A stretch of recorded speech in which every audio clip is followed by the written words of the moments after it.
ओम नमस्ते जी। आपका स्वागत है आपका अपना चैनल आओ वेद पढ़े में। इस चैनल पर केवल आचार्य प्रदीप कुमार शास्त्री जी का ऑनलाइन व ऑफलाइन शास्त्रीय कक्षाओं के वैदिक व्याख्यान उपलब्ध होंगे। अपने चैनल पर आने वाले वीडियो की सूचना पाना चाहते हैं तो लाइक और सब्सक्राइब करें तथा घंटी के बटन को दबाएं, जिससे कि वीडियो अपलोड होते ही सबसे पहले सूचना पा सकें।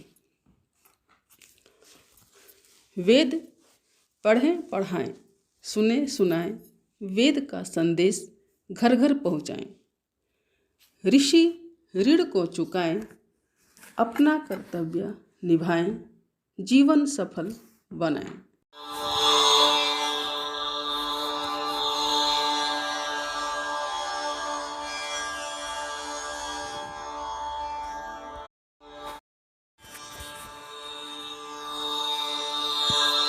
ओम सहना भवतु सहनौ भुनक्तु सह वीर्यं करवावहै तेजस्विनावधीतमस्तु मा विद्विषावहै। ओम शांति शांति शांति।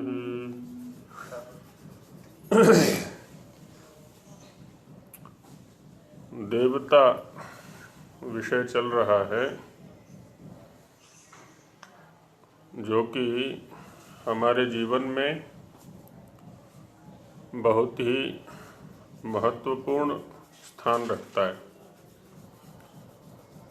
क्योंकि हम सभी जीव जितने भी शरीरधारी हैं वो सब देव बनना चाहते हैं। दिव्य गुण कर्म स्वभावों को प्राप्त करना चाहते हैं। दिव्य गुण कर्म स्वभावों वाले के जो फल हैं, सुख आनंद, उसको प्राप्त करना चाहते हैं। इसके लिए देवताओं के स्वरूप का ज्ञान होना परम आवश्यक है, क्योंकि ज्ञान के बिना हमारी प्रवृत्ति किसी भी प्रकार से संभव नहीं है। पहले ज्ञान होता है, उसके बाद ही तदनुकूल प्रवृत्ति हुआ करती है। तो अब वेद और ब्राह्मण के आधार पर हम देवताओं के स्वरूप का ज्ञान कर रहे हैं। इसमें हमने देखा कि देवता अनेक भी हैं और एक भी है। देवता अनेक हैं ये कैसे कहा जाता है, और देवता एक है ये कैसे कहा जाता है, इसका अच्छी प्रकार से विवेचन स्वामी जी महाराज ने यहाँ परिभाषाएं और प्रमाण देते हुए प्रस्तुत किया है। तो इस प्रसंग में वसु, रुद्र, आदित्य, इन पर कल विचार कर लिया गया था। अब आगे जो दो और देवता बचते हैं उन पर चिंतन करते हैं। जी जी बोलिए। आचार्य जी। हाँ जी हाँ जी जी बोलिए। आचार्य जी, ये आपने डेढ़ करवाया था ना, डेढ़ देवता जो है, इसका भी एक तो पकड़ में नहीं आया जी, और एक हमें मेरी जिज्ञासा है कि हमें जड़ और चेतन की व्याकरण के अनुसार एक परिभाषा बना के दो। बस वैसे देवता की तो दिव्य क्रीड़ा भी जो हमें पता है भाई उसमें दिव्य सत्यात प्रकाश में और जड़ चेतन की कैसे परिभाषा बनाएंगे। जब आपने कहा था कैलेंडर वो बना लो, चार्ट इसका चित्र बना लो इसका, तो वो मेरी भाषा थी जड़ की देवता की और चेतन देवता की कैसे पता लगे, कैसे परिभाषा बनाए इसकी।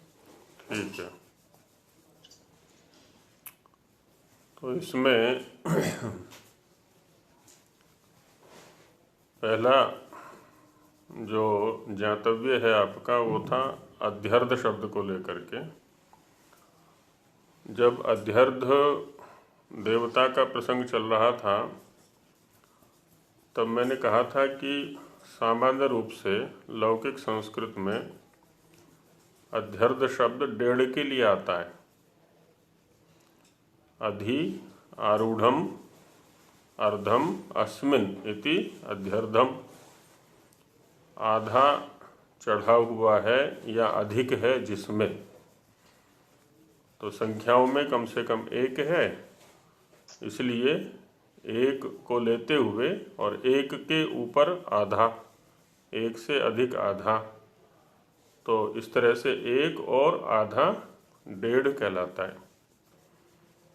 लेकिन यौगिक वृत्ति में अध्यर्ध शब्द का अर्थ जो यहाँ दिया गया अधि आर्धनोत, जिसको आधार बना करके वृद्धि होती है, तो वृद्धि का जो आधार है उसको अध्यर्ध शब्द से यहाँ पर ब्राह्मणकार ने कहा है। तो अध्यर्ध शब्द का यहाँ पर अर्थ डेढ़ न हो करके वृद्धि का आधार, है ना, ऐसा लिया जाएगा। जड़ और चेतन में जहाँ तक अंतर की बात है तो चिति संज्ञाने धातु है, चिति संज्ञाने, तो इसमें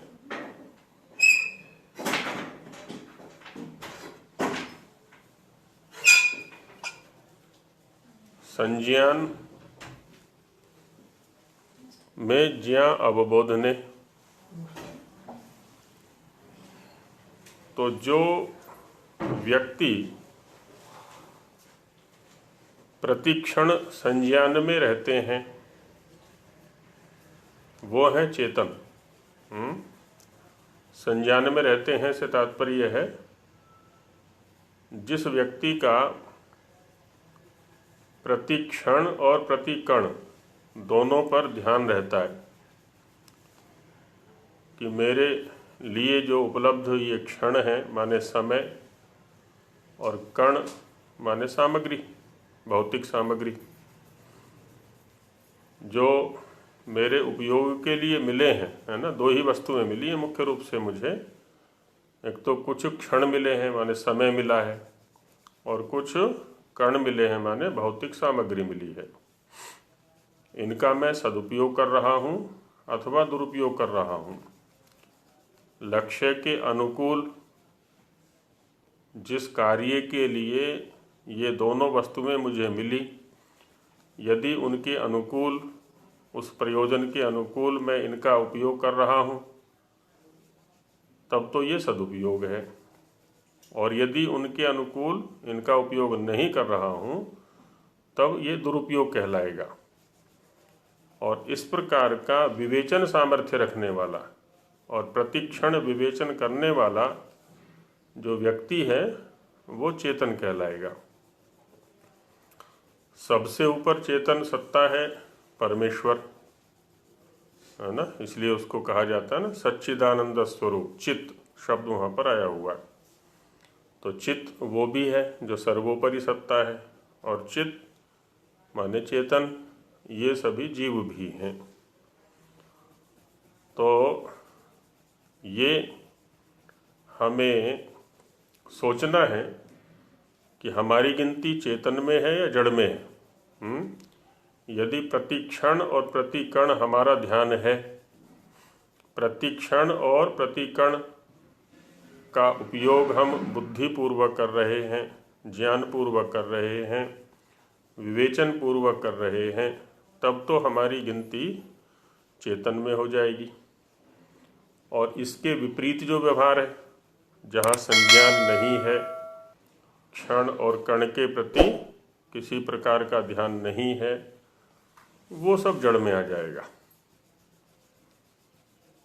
है ना। जड़ माने किसी प्रकार की जहाँ पर जीवंतता नहीं है, संज्ञान नहीं है, बोध नहीं है, ध्यान नहीं है, जागरूकता नहीं है अपने लक्ष्य के प्रति, अपने प्रयोजन के प्रति, तो हम संज्ञाधारी चेतन होते हुए भी जड़ कोटि में ही आ जाएंगे।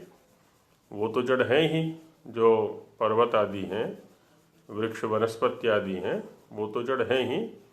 लेकिन यदि हम भी वैसे ही व्यवहार में संलिप्त हैं तो हम भी उसी कोटि में आ जाते हैं लगभग। आगे कोई बहन जी कुछ पूछ रही थी। आचार्य जी, ये चित्ती संज्ञाने तो एक हो गया, जा अवबोध धातु से प्रजा भी शब्द, प्राज्य भी शब्द सिद्ध होता है, ये दोनों एक ही है या अलग अलग? हाँ, वही है, वही है, वही है। जा अवबोध धातु से तो प्राज्य हो गया जी। हाँ, जा अवबोधने धातु से पहले बनता है प्रज्ञा, अच्छा जी, और प्रज्ञा से प्राज्ञ बनता है। फिर प्रज्ञ, प्रज्ञ, प्रज्ञा, प्राज्ञ, है ना। ये ज्ञा से ही बनते हैं, संज्ञान भी ज्ञा से ही बनता है। अच्छा जी। हाँ जी, हाँ जी। इकट्ठी है, एक ही धातु, एक ही धातु है, एक ही धातु के बहुत सारे रूप बना करते हैं, बहुत सारे शब्द एक ही धातु से बना करते हैं। तो यहाँ ज्ञा धातु से ही सारे शब्द बने हुए हैं। ये फिर आपने क्षण और कण जो है ये किधर से लिया है? ये विवेचन करके देखें, अपना विवेचन करके देखें कि संज्ञान की आवश्यकता हमें कहाँ है। जो योग दर्शन ने कहा भोग और अपवर्ग के लिए दृश्य है ना। तो हम इस दृश्य का मतलब क्या है? ये सारा संसार जिसमें शरीर भी आता है, जो मेरे पास शरीर है ना, ये भी उसी में आता है। ये सब दृश्य शब्द से कहा गया है। तो भोग और अपवर्ग के लिए ये है। हालांकि भोग शब्द से तात्पर्य होता है जो हम अब से पहले कर्मों को कर चुके हैं उनके फलों को भोगना, और उपलब्ध सामग्री का अपवर्ग के लिए प्रयोग करना। भोग का मतलब ये नहीं हम आगे और भोगें और भोग तैयार करें, है ना। अब तक जो कर चुके हैं, जो हमारे संचित हैं, प्रारब्ध हैं, उनका फल भोगना है हमें। तो उसके लिए शरीर मिला है, उसके लिए ये संसार है। और आगे उनको भोगते हुए, इस सामग्री का प्रयोग करते हुए जो है अपवर्ग की तैयारी करना। यदि वैसा हम प्रयोग कर रहे हैं तब तो ठीक है, चेतन हैं हम। और यदि वैसा उपयोग नहीं कर रहे हैं तो हम चेतन नहीं हैं, हम जड़ की कोटि में आ जाएंगे। जी बहन जी। आचार्य जी, कल हमने जो ये वसुओं के बारे में पढ़ा था जी, उसमें ये है अग्नि लोकोस्त्यग्निरेव, इसका क्या मतलब है? हाँ, लोक शब्द हम किसको कहते हैं, है ना।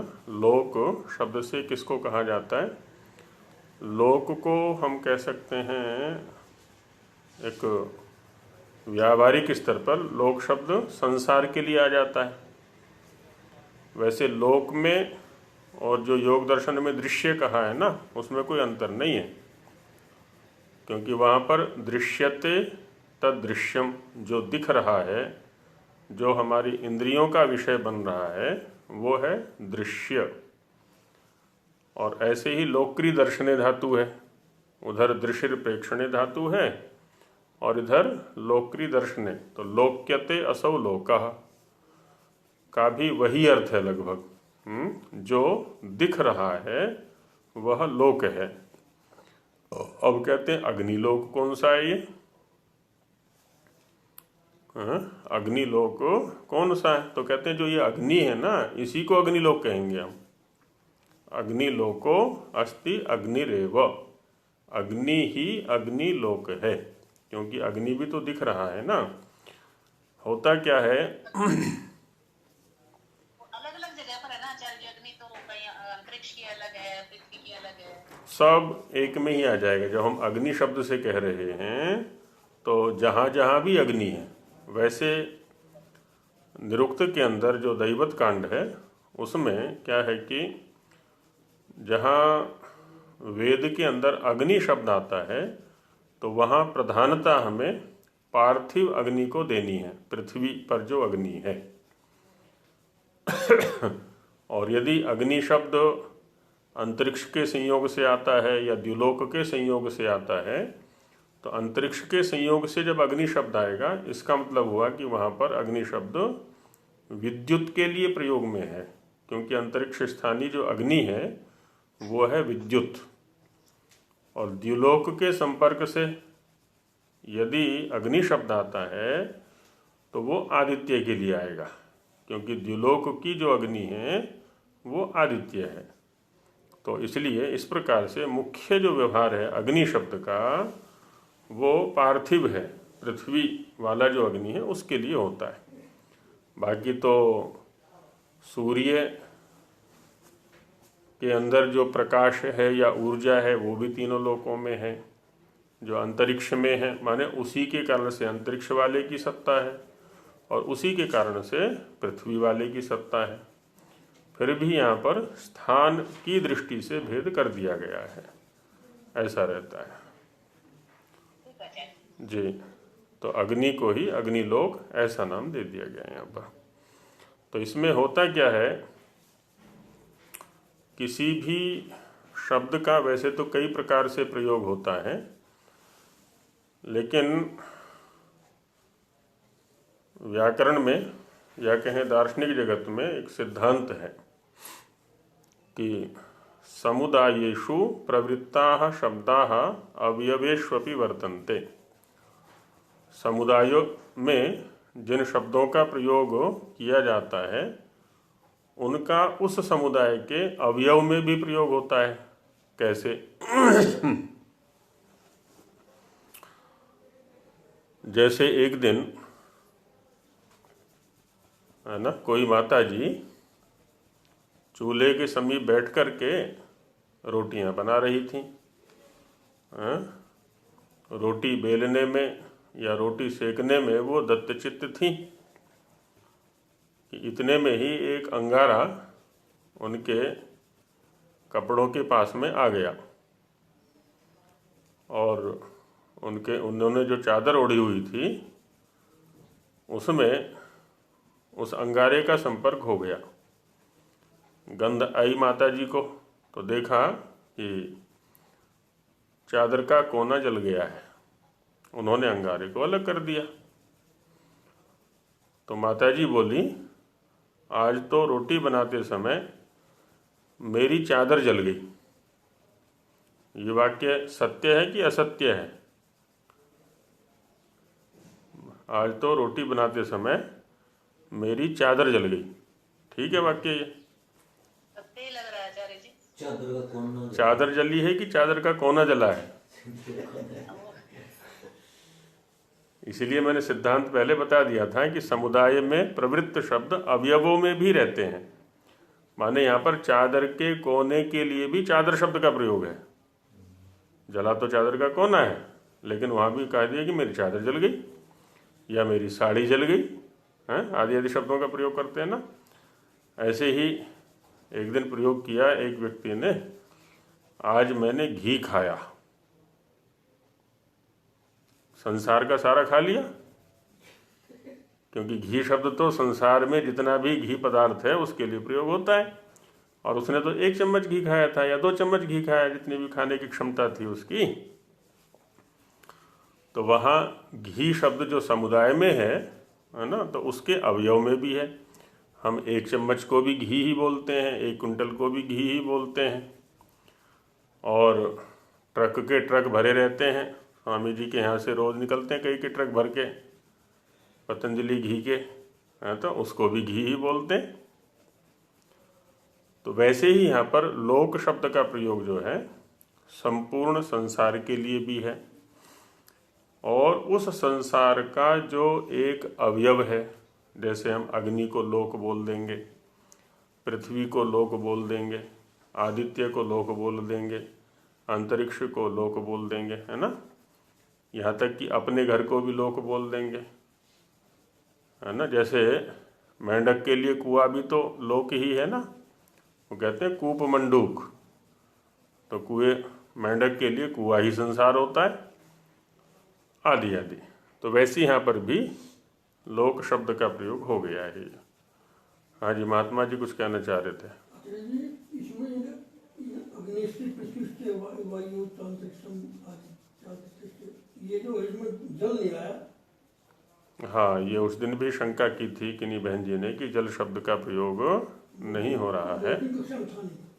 अच्छा, तो होता क्या है, मैंने उस दिन भी संकेत किया था, और हालांकि जो सिद्धांत अभी बताया है उस सिद्धांत में भी इस शंका का समाधान आ गया है कि शब्दों का प्रयोग हम कई प्रकार से किया करते हैं। कुछ जैसे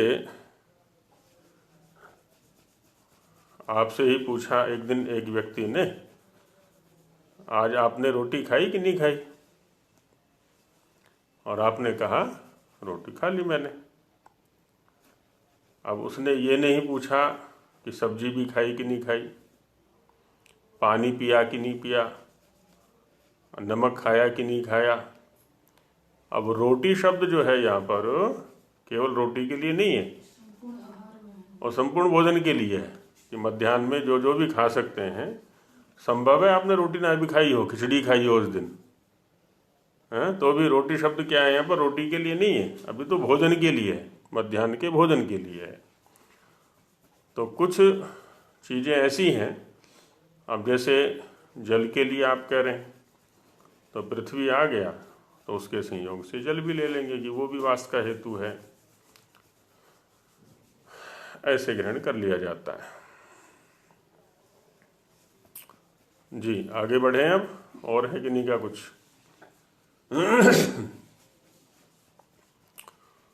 तो वसु, रुद्र और आदित्य, इन पर चर्चा हो गई है। इंद्र परमैश्वर्य योगात्, है ना। कतम इंद्र, कतमः प्रजापति, क्योंकि 31 तो पूरे हो गए वो वसु, रुद्र और आदित्य करके, 2 और बच गए 33 संख्या पूरी करने के लिए। तो वो इंद्र और प्रजापति है।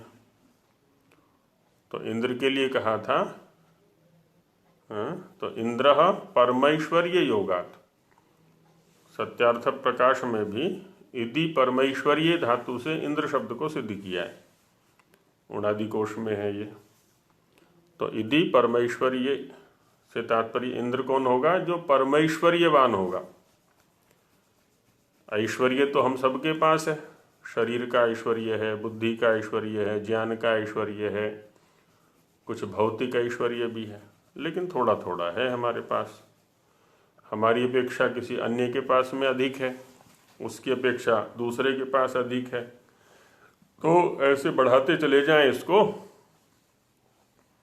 तो एक व्यक्ति के पास इतना ऐश्वर्य है कि उससे ज़्यादा किसी के पास नहीं है, तो वो हो गया परमेश्वर, है ना, परम ऐश्वर्यवान। इसलिए स्वामी जी ने यहाँ पर परम ऐश्वर्य योगात् ऐसा प्रयोग किया है, क्योंकि हम सभी क्षुद्र ऐश्वर्य वाले हैं, छोटे छोटे ऐश्वर्य वाले हैं, लेकिन वो परम ऐश्वर्य वाला है, इसलिए उसको इंद्र कहा है। स्तनयितनुर अशनिर विद्युदिति, और बाकी मध्यस्थानी देवों के अंदर निरुक्त में या निघंटु में ये पठित हैं। कल भी संकेत किया था कि स्तनयितनु शब्द जो है, स्तन गति देव शब्दे, चुरादिगण का धातु है। तो जो गड़गड़ाहट है या कड़कड़ाहट है विद्युत की, उसके कारण से इसका नाम है स्तनयितनु। और जो उसकी शीघ्र व्याप्ति है, बहुत जल्दी व्याप्त हो जाता है, सेकंडों में ही, उस व्याप्ति के कारण से अशनि नाम है उसका। और जो उसमें प्रकाश है, जो चमक है ना, उसके कारण से उसका नाम है विद्युत। और ये इंद्र के लिए ही आते हैं। इंद्र मध्यस्थानी देवों में परिगणित है वहाँ निघंटु के अंदर और निरुक्त के अंदर भी। प्रजापतिर्यज्ञ पशव इति, ये यज्ञ प्रजापतिरिति ऐसा करके शतपथ में आया था, उसी का व्याख्यान दे रहे हैं यहाँ पर कि प्रजायाः पालन हेतुत्वात्, प्रजा के पालन का हेतु होने के कारण, प्रजायाः पालन हेतुत्वात्, प्रजा का के पालन का हेतु होने के कारण।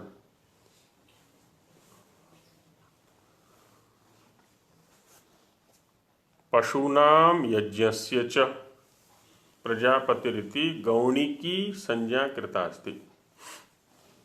अब प्रजा के पालन का हेतु कौन कौन है? पशु भी हैं और यज्ञ भी हैं।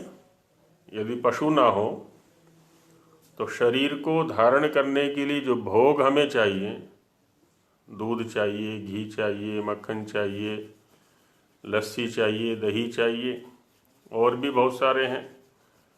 और खेती से जो अन्न आदि होते हैं वो भी पशुओं से ही प्राप्त होते हैं।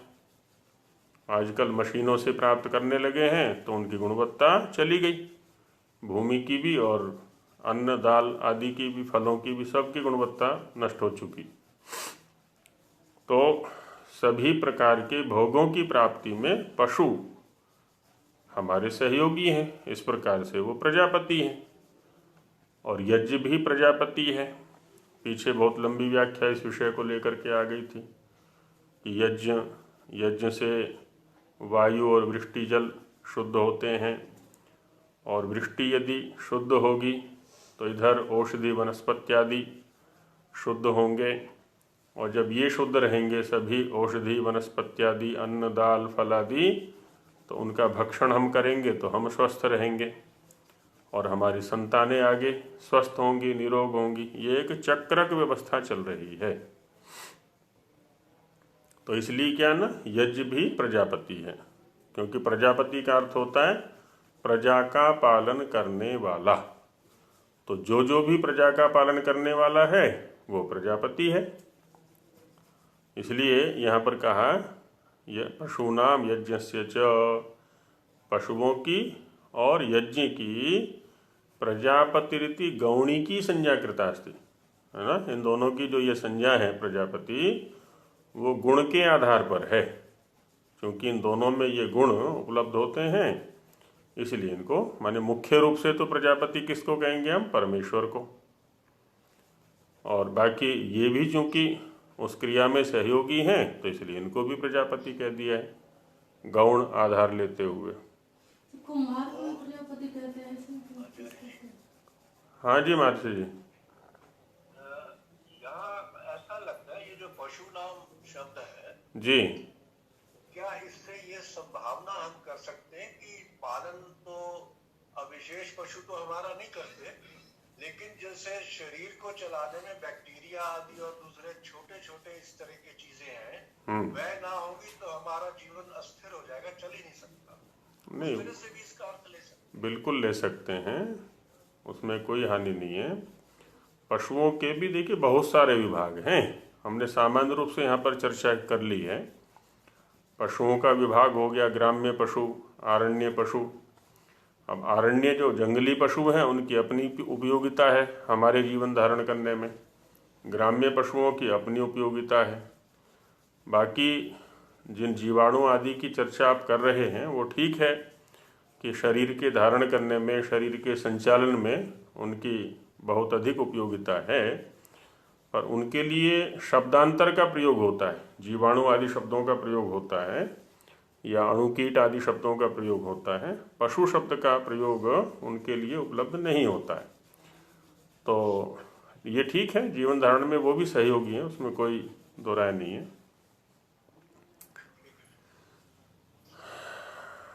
तो इस तरह से पशु और यज्ञ के लिए शतपथ ब्राह्मण में प्रजापति शब्द का प्रयोग आया है गौणी वृत्ति से। हाँ, क्या था? कुम्हार के लिए प्रजापति, कुम्हार के लिए प्रजापति शब्द आता है। एक शंका ये आई है ना यहाँ भी जैसे पशु को प्रजापति कहा, यज्ञ को प्रजापति कहा, है ना, वो भी प्रजा का पालन कर रहा है, पात्र बना बना करके दे रहा है। जो मिट्टी के पात्रों का उपयोग है, क्योंकि वो प्राकृतिक हैं पूरी तरह से, है ना, हमारे शरीर के लिए बड़ा अनुकूल है। मिट्टी के पात्रों का जो प्रयोग है हमारे शरीर के लिए सर्वथा अनुकूल है। उनमें बनाना, उनमें वस्तुओं को रखना, पहले अन्न दाल आदि भी मिट्टी के पात्रों में रखा करते थे। बनाने का भी, दूध को गर्म करना है या दूध को बिलोना है या उसके घी मक्खन आदि को रखना है, सब में मिट्टी के पात्रों का ही प्रयोग होता था। तो इस प्रकार से वो भी प्रजापति हो जाता है। हाँ हाँ हाँ, सारे हो गए, बिल्कुल बिल्कुल बिल्कुल बिल्कुल बिल्कुल। हाँ जी हाँ जी, इसको योग रूढ़ कहा जाता है, माने यौगिक होते हुए, माने अनुकूल अर्थ होते हुए किसी अर्थ विशेष में शब्द का रूढ़ हो जाना, प्रसिद्ध हो जाना, है ना, तो वैसा हो गया है। एते सर्वे मिलित्वा, वसुओं से लेकर के प्रजापति तक ये सारे मिलकर के 33 देवा भवन्ति, है ना, 33 देव हो जाते हैं। आगे स्वामी जी हिंदी भाग में 40 संख्या का उच्चारण करेंगे, तो वो 40 संख्या पूरी कैसे होनी है उसका भी हम अभी से ध्यान रखेंगे तो अच्छा रहेगा। तो ये 33 हो गए यहाँ पर।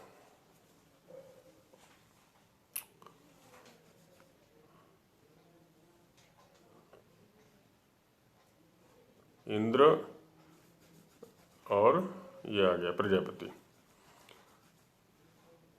देवो दानात् इत्यादि निरुक्त्या हेतेषु व्यावहारिकमेव देवत्वं योजनीयम, है ना। एक होता है पारमार्थिक देवत्व, तो पारमार्थिक जो देवत्व है वो तो परमेश्वर में है। मुख्य और गौण का भेद सदा ही हमें करते रहना है ना। एक ही शब्द कभी मुख्य वृत्ति में आता है, कभी गौणी वृत्ति में आता है, तो ये ध्यान रखना है कि कहाँ गौणी वृत्ति से प्रयोग है इसका और कहाँ मुख्य वृत्ति से प्रयोग है। उपासना आदि का प्रसंग आता है तो वहाँ मुख्य वृत्ति में ले जाना है उसको। उपयोग आदि के प्रसंग में यदि है तो उसको गौणी वृत्ति में रखना है। तो वही कह रहे हैं यहाँ पर कि देवो दानात्, है ना, देवो दानाद्वा दीपनाद्वा द्योतनाद्वा द्युस्थानो भवती इति वा आदि जो परिभाषा दी थी निरुक्त के आधार पर, उनके कारण से इत्यादि निरुक्तिया, इस निर्वचन से, इस निरुक्ति से, एतेषु माने इन 33 के अंदर जिन 33 का वर्णन अभी किया है, इनमें व्यावहारिकमेव देवत्वम, है ना, व्यावहारिक स्तर पर ही देवत्व है, पारमार्थिक नहीं है। ऐसी योजना कर लेनी चाहिए। इससे आगे और बढ़ते हैं। त्रयो लोकाश त्रयो देवा, जो ये 3 लोक हैं ये भी 3 देव हैं, है ना। 33 से 3 पर आए, है ना। 3 जो लोक हैं ये वो 3 देव हैं। के ते इत्यत्र आह निरुक्तकारः, वो 3 लोक कौन से हैं? इसमें निरुक्तकार का कथन है कि धामानि त्रयाणि भवन्ति, धाम माने धारण करने वाले, है ना। दधाति इति धाम, जो हमें धारण करता है वो होता है धाम। तो 3 धाम हैं। कौन से हैं 3 धाम? स्थानानि नामानि जन्मानि इति। एक तो स्थान जहाँ हम रहते हैं, दूसरा नाम जो हमारे साथ लगा हुआ है, और तीसरा जन्म जहाँ से हमारा हुआ है। जब हम कहीं जाते हैं सर्विस आदि के लिए तो ये 3 चीज़ें ही तो पूछी जाती हैं, तुम किससे उत्पन्न हुए, अर्थात तुम्हारे माता पिता, कुल आदि का नाम क्या है, तुम कहाँ रहते हो, स्थान का नाम क्या है, और तुम्हारा नाम क्या है। इतने से हमारा पूरा परिचय मिल जाता है। एक जीव का व्यावहारिक स्तर पर तो ये तीनों ही हमारे पवित्र होने चाहिए और ये सर्वथा हमारे हाथ में है। जन्म लेना, किस प्रकार के माता पिता से हमें जन्म लेना है, ये हमारे हाथ में है। कैसा हमारा नाम होना चाहिए, कैसा हमारा स्थान होना चाहिए, जैसे स्थान का चुनाव हमारे हाथ में है, कहाँ हमें रहना है। जैसे स्कीमें निकालते हैं ना आजकल ये प्राइवेट डीलर, सेक्टर बना बना करके, चंडीगढ़ में, दिल्ली में, सोनीपत में, पानीपत में, न जाने कहाँ कहाँ। अब उसमें चुनाव हमें करना है, कहाँ फ्लैट लेना है या प्लॉट लेना है, वो चुनाव हमें करना है। जहाँ अच्छा लगे वहाँ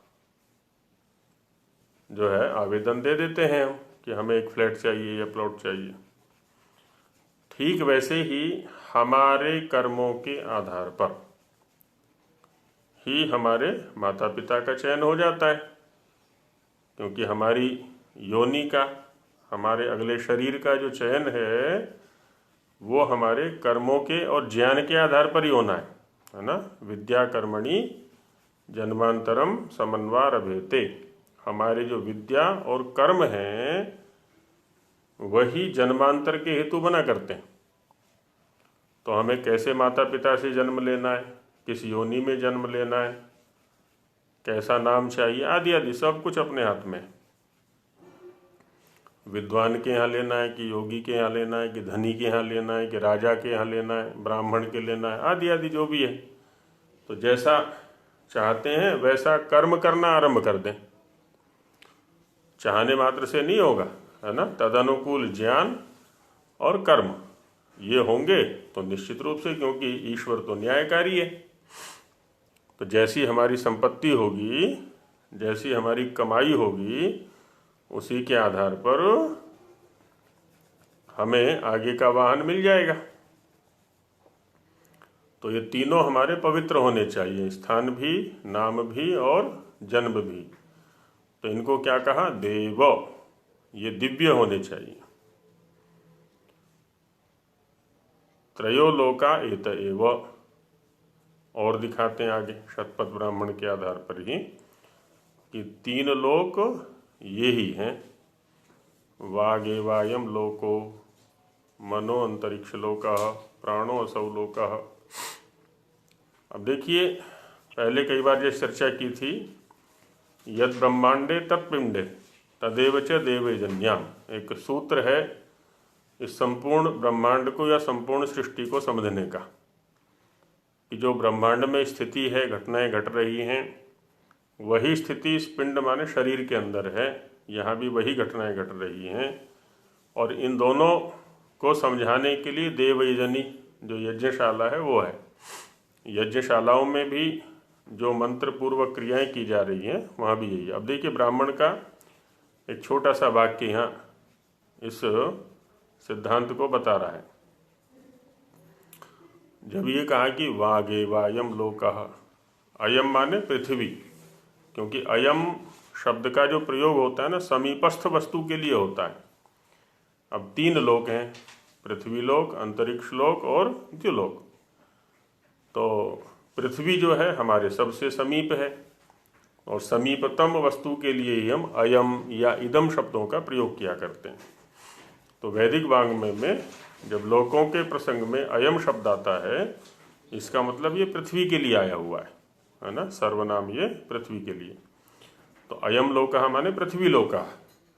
तो शरीर में जो वाणी है वो पृथ्वी रूपा है, माने ब्रह्मांड में या इस लोक में, बाह्य लोक में जो स्थिति पृथ्वी की है, शरीर में वह स्थिति वाणी की है।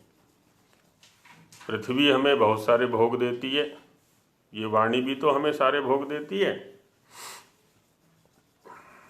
महाभाष्य के अंदर एक वचन है जो शिक्षाकार ने भी उद्धृत किया हुआ है। एकः शब्दः सम्यक जातः सुप्रयुक्तः स्वर्गे लोके कामधुक् भवति। कि एक शब्द अच्छी प्रकार से जो कि जाना हुआ है और ज्ञान के आधार पर उसका प्रयोग भी अच्छी प्रकार से किया है, युक्ति पूर्वक, केवल ज्ञान से काम नहीं चलेगा, उसका प्रयोग भी यदि ठीक से किया हुआ है तो क्या है, स्वर्गे लोके कामधुक् भवति, है ना। स्वर्ग में और लोक में भी कामधुक् माने संपूर्ण कामनाओं को पूर्ण करने वाला होता है। कामधुक् माने कामनाओं को पूर्ण करने वाला। इस वाणी से ही तो हम कामों को बिगाड़ते भी हैं और कामों को सुधारते भी हैं। वाणी से ही काम बनते भी हैं और बिगड़ते भी हैं। तो यदि अनुकूल वाणी का हम प्रयोग करते हैं, लक्ष्य के अनुकूल, प्रयोजन के अनुकूल, देश काल परिस्थिति के अनुकूल, तो काम बन जाएगा, नहीं तो बिगड़ जाएगा। मनो अंतरिक्ष लोका, ये जो मन है शरीर में, ये शरीर का अंतरिक्ष लोक है ना। बाहर जैसे अंतरिक्ष लोक है तो शरीर में मन है। मन के अंदर ही सारी घटनाएं घटा करती हैं और मन के आधार पर फिर शरीर में प्रकट हुआ करती हैं। वैसे यहाँ पर भी अंतरिक्ष लोक में ही सारी घटनाएं घट रही हैं। जबकि प्राणो असौ लोका, असौ शब्द का प्रयोग दूरस्थ वस्तु के लिए आता है। अयम निकटस्थ वस्तु के लिए और असौ दूरस्थ के लिए। तो यहाँ लोकों में दूरस्थ कौन है, द्युलोक। तो प्राणः असौ लोका, है ना, प्राण जो है वो द्युलोक है। तो इस तरह से यहाँ पर क्या है ना, ये लोकों के साथ में समता की गई है। एतेपि त्रयो देवाः ज्ञातव्याः, है ना, ये तीनों देव भी ज्ञान के योग्य हैं और ज्ञान के अनुकूल कर्म के योग्य हैं। तो पहले 33 देव बताए, फिर 3 बताए, 33 और 3 36। द्वौ देवौ, अब 2 देव बता रहे हैं कि 2 देव कौन से हैं। अन्नम प्राणश्चेति, अन्न और प्राण। तो अन्न तो यहाँ पर सबसे बड़ा देव है। इसलिए तो उपनिषदकार ने अन्नम वै ब्रह्म, है ना, अन्न को ब्रह्म कहा है। इसलिए अन्न का अपमान नहीं करना चाहिए। पहले से प्रबंध हम ऐसा करें कि हमें अन्न अच्छा मिले, और बाकी जब समय पर प्राप्त होता है, भोजन के समय पर, अब जैसा भी मिला है तो उसको प्रसन्नता पूर्वक भोगना है, उसको खाना है, उसका सेवन करना है। न अन्नम निंद्यात्, चरक कहते हैं कि अन्न की निंदा नहीं करनी चाहिए।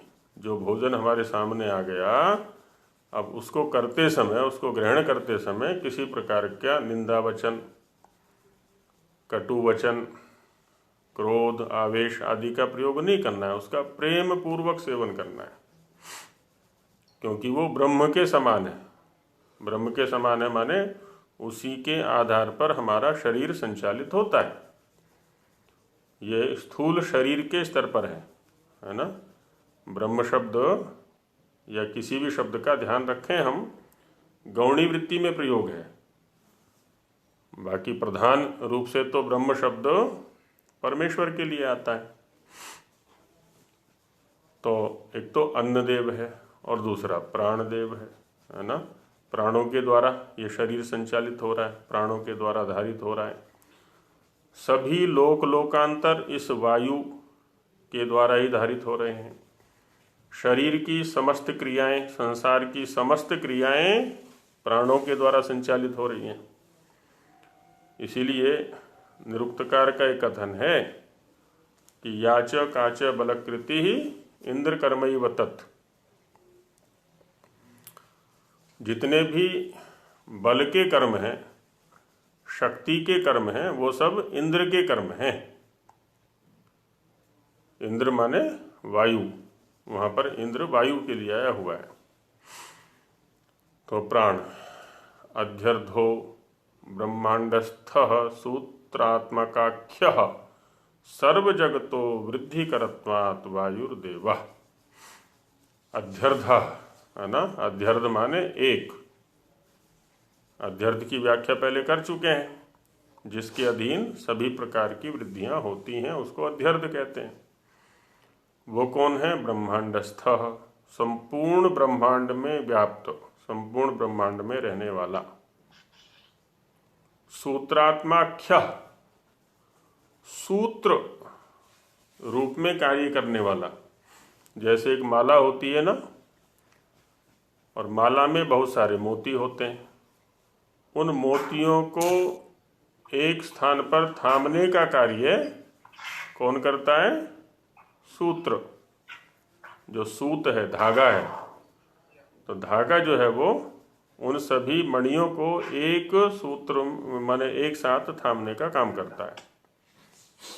तो ठीक वैसे ही इन सभी लोकांतरों को थामने का काम वायु करता है।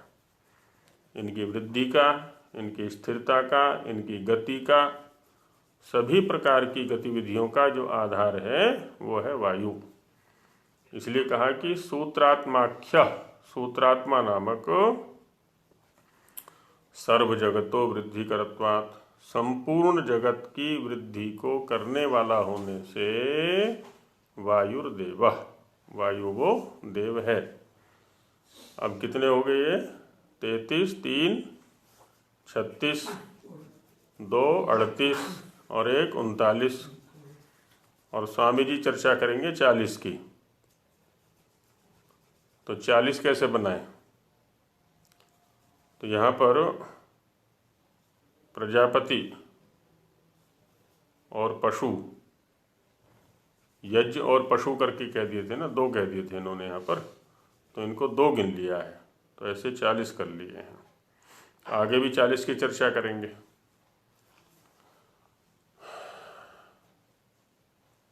किमेते सर्व एव उपास्याः सन्ति, क्या ये सारे के सारे उपासना के योग्य हैं? जो ये 40 के 40 यहाँ वर्णित किए गए हैं, सबकी उपासना करनी चाहिए। इत्यत्र आह, इस विषय में अब आगे कहते हैं कि नैव, ये सारे उपासना के योग्य नहीं हैं, किंतु स ब्रह्म इत्यादि करके जो प्रमाण दिया था पीछे ब्राह्मण का, यत् सर्व जगत कर्त्री, जो संपूर्ण जगत को करने वाला है, रचने वाला है। सर्वशक्तिमत, जो संपूर्ण शक्ति से युक्त है। सर्वस्य इष्टम, सभी के लिए इष्ट है।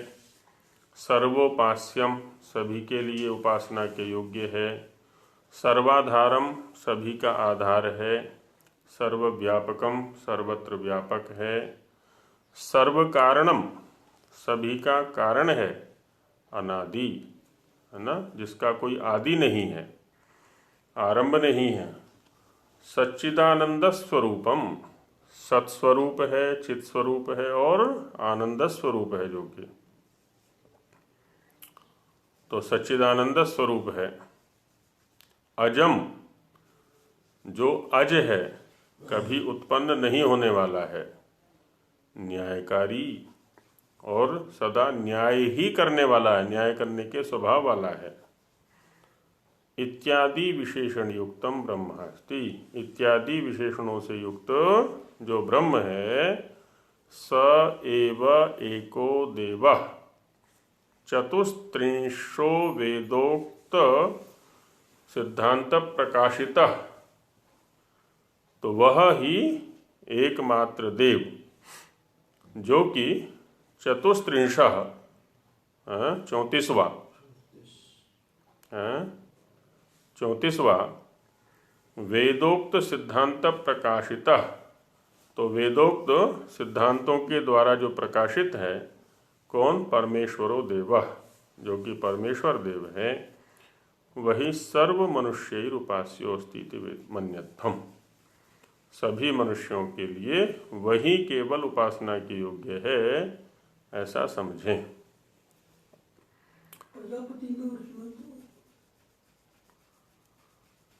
प्रजापति, प्रजापति ईश्वर के लिए भी आता है, सबसे अधिक तो वही प्रजापति है, अन्यत्र गौणी वृत्ति से है।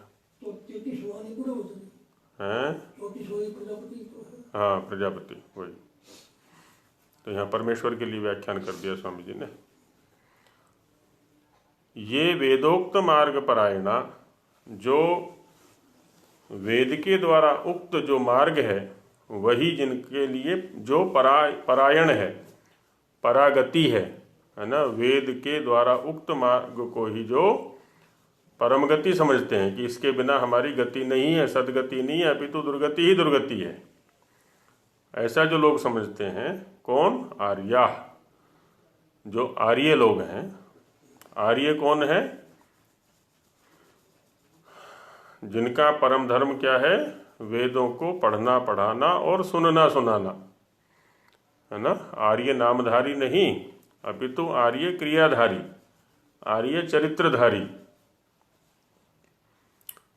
इसलिए कहा कि वेदोक्त मार्ग परायणा, है ना, वेद के अंदर उक्त जो मार्ग है वही जिनके लिए पर अयन है, पर गति है, श्रेष्ठ गति है, सदगति का साधन है। ते सर्वदा एतस्यैव उपासनां चक्रुः, वे आर्य लोग सदा इसी की उपासना किए हैं, है ना, उन्होंने इसी की उपासना की है।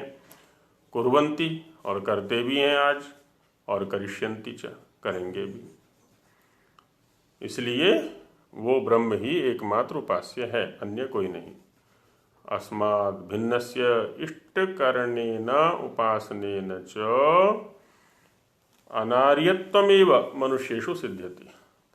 यदि इससे भिन्न की, है ना, अस्माद् भिन्नस्य, इससे भिन्न की यदि उपासना करते हैं, कोई अपने को इष्टकारी मानते हैं, तो उससे जो भी ऐसा व्यवहार करेगा उससे उसका अनार्यत्वम, अनाड़ीपन, बुद्धिहीनता मनुष्यों में सिद्ध होती है, ऐसा निश्चय जानना चाहिए। अत्र प्रमाणम, ऐसा नहीं कि हम अपनी ओर से कह रहे हैं, इस विषय में भी प्रमाण है। क्या? आत्मा इत्येवोपासित, है ना, जो आत्मा है उसी की उपासना करनी है। सयो अन्यम आत्मनः प्रियम ब्रुवाणम ब्रूयात्, जो कोई, है ना, आत्मा के अन्य प्रिय, कि ये प्रिय है, ये प्रिय है, ये प्रिय है, जैसे सामान्य रूप से लोग कह दिया करते हैं ना, ये तो श्रद्धा का विषय है। अब जिसकी जिसमें श्रद्धा है, अब श्रद्धा है तो भगवान, नहीं है तो पत्थर, आदि आदि बहुत सारे कुतर्क किया करते हैं अपने अज्ञान के वशीभूत होकर के, कि ये हमारे लिए प्रिय है, ये अमुक का प्रिय है। और परिवारों में क्या चलता है ना, प्रायः डुकरिया धर्म, परिवारों में जो है डुकरिया धर्म चलता है। डुकरिया माने वृद्धा, बुढ़िया। तो किसी परिवार में धर्म क्या होता है? जो उस घर की बूढ़ी दादी कहती है कि हमारे कुल में तो इस देवता की पूजा होती है, हमारे कुल में तो इस स्थान की पूजा होती है। शास्त्र क्या कहते हैं, वेद क्या कहते हैं, वो सब अलग। तो उसको कहा जाता है डुकरिया धर्म। डोकरी, हाँ, डोकरी या डुकरिया जो भी है ना, वृद्धा। और घर में आधे से ज़्यादा झगड़े इसी बात के होते हैं, सास बहू के। सास कहती है ये कर, बहू कहती है ये कैसे करूं मैं, हैं, आदि आदि करके जो भी है। सास समझती है मैं पुरानी हूँ, मुझे ज़्यादा पता है सारी चीज़ों का। बहू सोचती है मैं तो पढ़ी लिखी हूँ, सास को क्या पता कुछ भी, है ना, आदि आदि। तो प्रियम ब्रूयाणम ब्रूयात्, ब्रुवाणम ब्रूयात्, प्रियम रोत्स्यतीति ईश्वरो ह तथैव स्यात् आत्मानमेव प्रियम उपासित, कि प्रिय का अवरोध करेगा, है ना, रोत्स्यति इति ईश्वरो ह तथैव स्यात्, है ना, ईश्वर ही है। आत्मानमेव प्रियम उपासित, प्रिय के रूप में आत्मा की माने परमात्मा की ही उपासना करनी है, और कोई प्रिय नहीं। स य आत्मानमेव प्रियम उपास्ते, और जो व्यक्ति आत्मा को ही प्रिय मान करके, परमात्मा को ही प्रिय मान के उपासना करता है, उसके सामने और किसी को प्रिय या उपास्य नहीं समझता है। न अस्य प्रियम प्रमायुकम भवति, तो उसका कोई भी प्रिय जो है वो प्रमायुक नहीं होता। प्रमायुक माने अल्पायु वाला नहीं होता है। यो अन्याम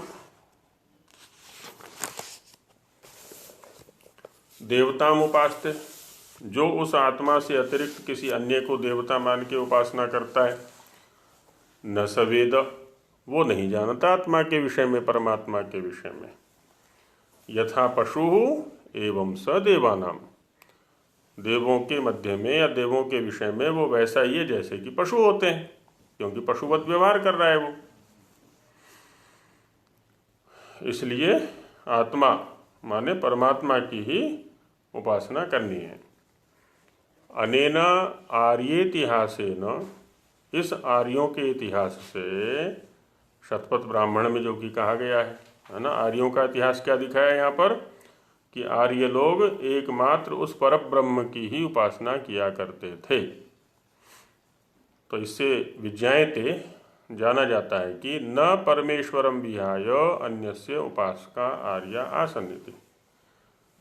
आर्य लोग परमेश्वर के अतिरिक्त अन्य किसी के उपासक नहीं थे।